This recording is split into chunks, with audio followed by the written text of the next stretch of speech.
ओम शांति। आज प्यारे मीठे भगवान की मीठी मुरली मंथन की डेट है 4 अगस्त 2020। तो मीठे मीठे बाबा अपने बच्चों से कह रहे हैं, मीठे बच्चे, अकाल मूरत पिता का बोलता चलता तख्त यह ब्रह्मा है। जब वह ब्रह्मा में आते हैं तब तुम ब्राह्मणों को रचते हैं। बाबा ने बहुत बारी से क्लियर किया और आज भी बाबा बता रहे हैं कि मैं इस चलते फिरते शरीर में, इस ब्रह्मा तन में आता हूँ और इसी के द्वारा मैं तुम्हें ब्राह्मण बना रहा हूँ, क्योंकि ब्रह्मा के मुख से ही जो ज्ञान निकलता है, ज्ञान धारा जो निकलती है, जिससे बच्चे ज्ञान स्नान करके ब्राह्मण बनते हैं। तो वही बाबा बता रहे हैं कि मेरा अकाल मूरत यह ब्रह्मा है, मतलब मेरा तख्त यही है, मैं इसमें प्रवेश होकर आता हूँ। कितनी मीठी सी बात बाबा बता रहे हैं ना कि मैं जब आता हूँ, मैं तो हूँ निराकार, और मैं जब आऊँ तो मुझे एक आधार चाहिए ना। जैसे तुम बच्चे धरती पर आते हो तो तुम्हें भी एक आधार मिलता है, शरीर मिलता है, तो मुझे भी एक आधार चाहिए, एक तख्त चाहिए। तो ये ब्रह्मा, इस संस्था के फाउंडर लेख राज दादा के तन में परमात्मा ने प्रवेश किया, और ये उनकी वो प्रेम की वो प्रस्तुति है जो हमें यह दर्शाती है कि भगवान भी बच्चों के प्रेम से बंधे हुए हैं, और प्रेम ऐसा होना चाहिए जिसमें कोई कंडीशन नहीं हो, विदाउट कंडीशन। एक बार एक बुजुर्ग व्यक्ति एक हॉस्पिटल के लॉबी में बैठा हुआ था, अपने बारी का इंतजार कर रहा था, काफ़ी लंबी क्यू लगी हुई थी। अचानक उसने देखा घड़ी पे कि 2 बजने वाले हैं, सॉरी 2 नहीं 4 बजने वाले हैं शाम के। और उसने कंपाउंडर को, मतलब वो जो टिकट काट रहा था, उसको बोला कि भैया मुझे जल्दी से डॉक्टर पास पहुंचा दो, मुझे बगल के अस्पताल में जाना है, 4 बजे मुझे वहाँ पहुँचना है। और बहुत ही ज़्यादा वो एकदम विनम्र, मतलब एकदम व्यग्र था, एकदम लगा कि उसको तो जाना ही है। तो उस टिकट काउंटर वाले ने अंदर खबर भिजवाई डॉक्टर के पास कि सर, एक बुजुर्ग आपसे मिलना चाहते हैं, उनको 4 बजे कहीं बहुत इमरजेंसी जाना है, अस्पताल जाना है। तो डॉक्टर ने एकदम इमीडिएट उनको बुलवाया अंदर और उनसे पूछा, उनका उसका इलाज तो पहले चल रहा था डॉक्टर के पास, कि सो आप यहाँ इलाज करवा रहे तो आपको कोई दूसरे अस्पताल में जाना है क्या, आप यहाँ सेटिस्फैक्शन आपको नहीं हो रहा है। बहुत अच्छे से बोल रहा था। तो लेकिन नहीं नहीं, मैं तो अपना इलाज यहीं करा रहा हूँ, एक्चुअली बगल के पास में ही एक हॉस्पिटल में मेरी वाइफ वहाँ एडमिट है। तो वाइफ एडमिट है? बोले, हाँ, क्या हुआ है उसे? तो उसे अल्जाइमर हुआ है। वैसे तो काफ़ी हम लोग बुजुर्ग हैं तो बीमारियां भी बहुत सारी हैं उसको पहले से ही, एक नया बीमारी उसे अल्जाइमर हो गया है। तो डॉक्टर ने बोला अल्जाइमर में तो व्यक्ति को कुछ याद नहीं रहता। बोले हाँ, कुछ याद नहीं रहता है, लेकिन मुझे नहीं। तो फिर डॉक्टर ने ये पूछा कि तुम 4 बजे वहाँ जाना चाहते हो, कुछ मीटिंग है क्या डॉक्टर से? तो नहीं नहीं, मैं अपनी वाइफ से मिलने जा रहा हूँ, जैसे ये बीमारी है, मैं उसके साथ शाम में रोज़ चाय पीता हूँ, और वो यहाँ 2 महीने से एडमिट है इस हॉस्पिटल में। तो डॉक्टर ने बोला कि इस बीमारी में तो उसको कुछ याद ही नहीं रहता होगा। तो हाँ, वो भी मुझे नहीं पहचानती, बिल्कुल नहीं पहचानती, लेकिन फिर भी आप। तो बोला कि नहीं, बहुत सुंदर बात उस बुजुर्ग ने बोली। कुछ पल उन्होंने रुके और फिर कहा कि वो तो मुझे नहीं जानती है, लेकिन मैं तो उसे जानता हूँ कि उसने जीवन भर मेरे लिए कितना कुछ किया है। हाँ, मेरे लिए अपने घर छोड़ कर आई, मेरे बच्चों को संभाला, और आज वो इस हालत में है, तो मैं तो उसे जानता हूँ ना। तो ये है, कितनी बड़ी बात है। विदाउट कंडीशन वो अपनी पत्नी से कितना प्रेम करता है, कि मतलब उसी तरह से बाबा जो हमें सिखाते हैं कि सामने वाले कुछ गलती कर रहा है, आपके रिश्ते में ही है, तो वो तो अनजान है, अज्ञान है, उसे नहीं मालूम ज्ञान क्या है, बाबा को नहीं पहचानता, लेकिन आप तो पहचानते हो ना, आप तो जानते हो ना। कितनी सुंदर बात है ना। तो हम सबको इस बात पर ध्यान देना है, और दिमाग शांत करने की एक जापानीज टेक्निक है, अगर हम उसे फॉलो करें ना तो मन शांत हो जाएगा, सामने वाले की कोई बात लगेगी ही नहीं। हुआ हुआ, 1 सेकंड आया, जैसे कुछ दाग लग गया कपड़े पर, तुरंत उसे हटाया, खत्म। तो उसी तरह से हमें रहना है, उसे मस्तिष्क पे एकदम अंदर धर करने देना, मन चित्त पर। जैसे दिमाग अशांत कब होता है? 5 चीज़ें हैं, एक तो स्ट्रेस, फियर, एंगर, हाँ, और नर्वसनेस, सैडनेस, इन सब बातों से दिमाग अशांत हो जाता है। तो यदि स्ट्रेस फीलिंग हो रही है, बहुत टेंशन हो रहा है, बहुत निर्णय नहीं कर पा रहे, बहुत हलचल की स्थिति है, तो उस वक्त अपने दाएं हाथ से बाएं हाथ का अंगूठा कस के पकड़ लीजिए। ज़्यादा कस के दबाना नहीं है, कुछ पल तक, ऐसा कि आपको उसकी नब मतलब उसको फीलिंग हो, आपको उसको 2-3 मिनट तक पकड़े रहिए। आप खुद फील करेंगे और उस पर ध्यान वहाँ पे एकाग्र करिए कि अपने अंगूठे को पकड़ा हुआ है। आपका स्ट्रेस लेवल बहुत कम हो जाएगा। फिर है फियर। यदि फियर आ रहा है, डर आ रहा है, बहुत भयभीत हो रहे हैं, तो मिडिल फिंगर पकड़ लीजिए, बीच वाली उंगली। यदि एंगर आ रहा है, हाँ नहीं, एंगर आ रहा है तो मिडिल फिंगर पकड़िए, और यदि फियर आ रहा है तो फर्स्ट फिंगर। फियर में फर्स्ट फिंगर याद रखिए, एंगर में मिडिल फिंगर, और सैडनेस में रिंग फिंगर, तीसरी उंगली। और यदि बहुत नर्वसनेस है तो कानी उंगली, छोटी उंगली, इसको पकड़ के देखिए। और समय कब करना है तो सोने से पहले कर लीजिए, उठने के बाद कर लीजिए, या जिस समय सारे दिन में आप बहुत ज़्यादा हलचल में आ रहे हैं उस वक्त कर लीजिए। तो करके देखिए, क्योंकि बहुत सारे ऐसे टेक्निक है जो काफ़ी कुछ रिसर्च करके बताया जाता है, उसे यदि हम अप्लाई करें और हमें अच्छा लगे तो हम अपने अपनों को तो ज़रूर बताएंगे ना। प्रश्न है, अक्लमंद बच्चे किस राज को समझकर ठीक रीति से समझा सकते हैं? अक्लमंद बच्चे क्या समझाएंगे अच्छी रीति?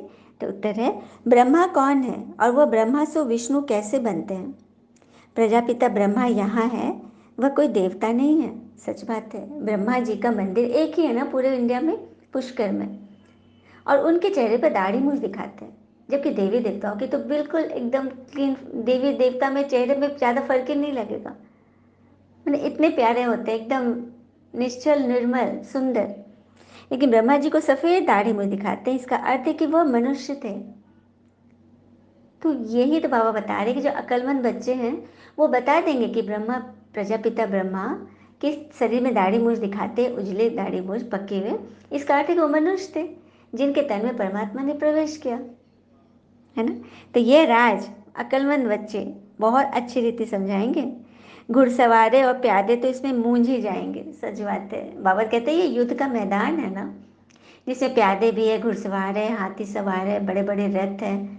तो जो प्यादे होंगे और उसके ऊपर लेवल के जो घुड़सवार होंगे वो नहीं समझा पाएंगे, वो मूंझ जाएंगे।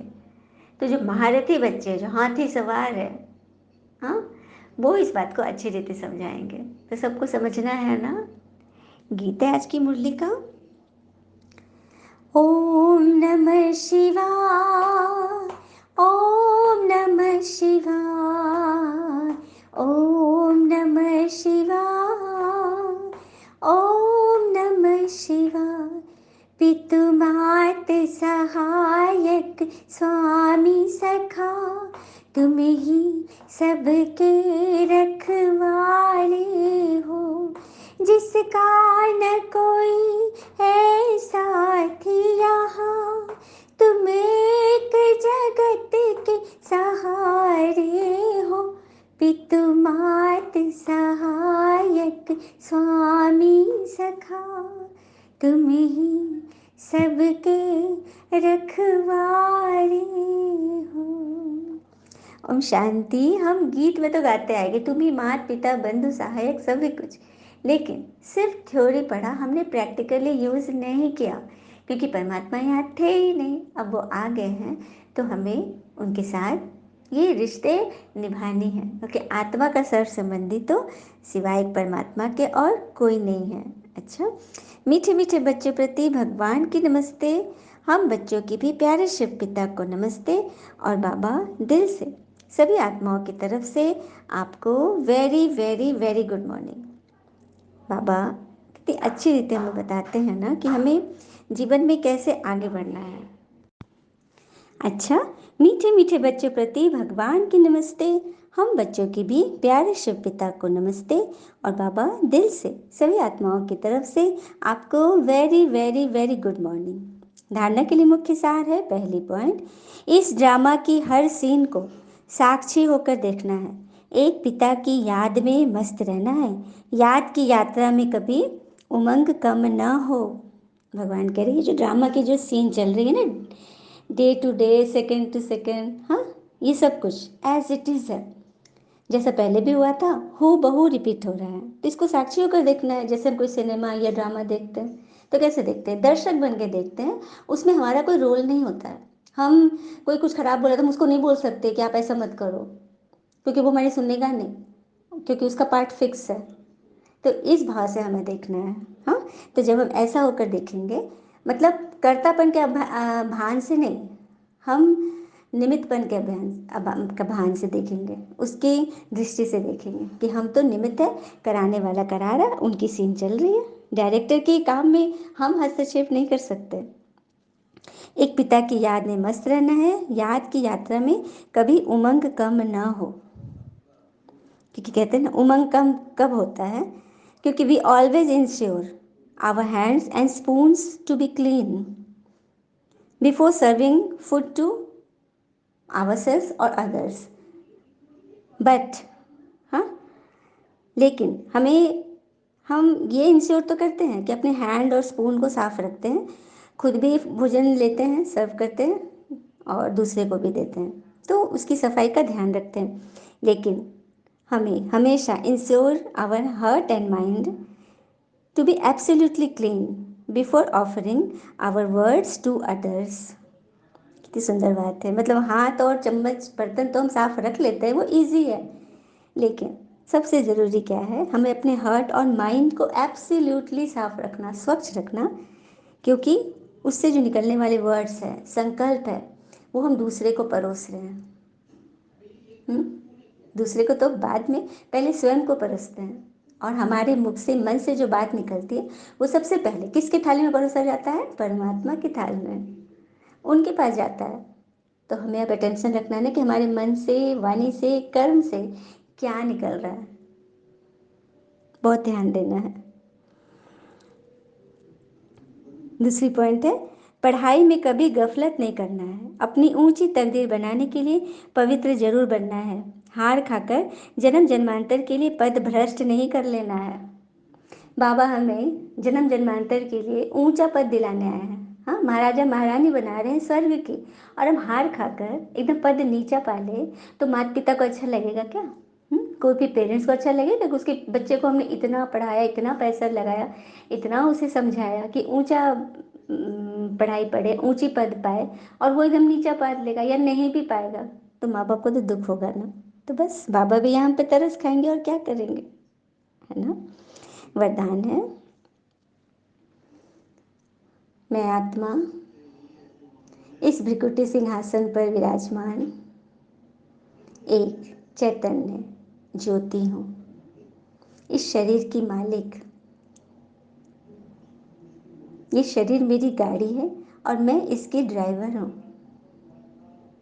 अब ड्राइवर सही रीति, उसे स्किल पता होगा, गाड़ी की नॉलेज होगी, सब कुछ वो जानता होगा, तब तो वो लॉन्ग ड्राइव में निकलेगा।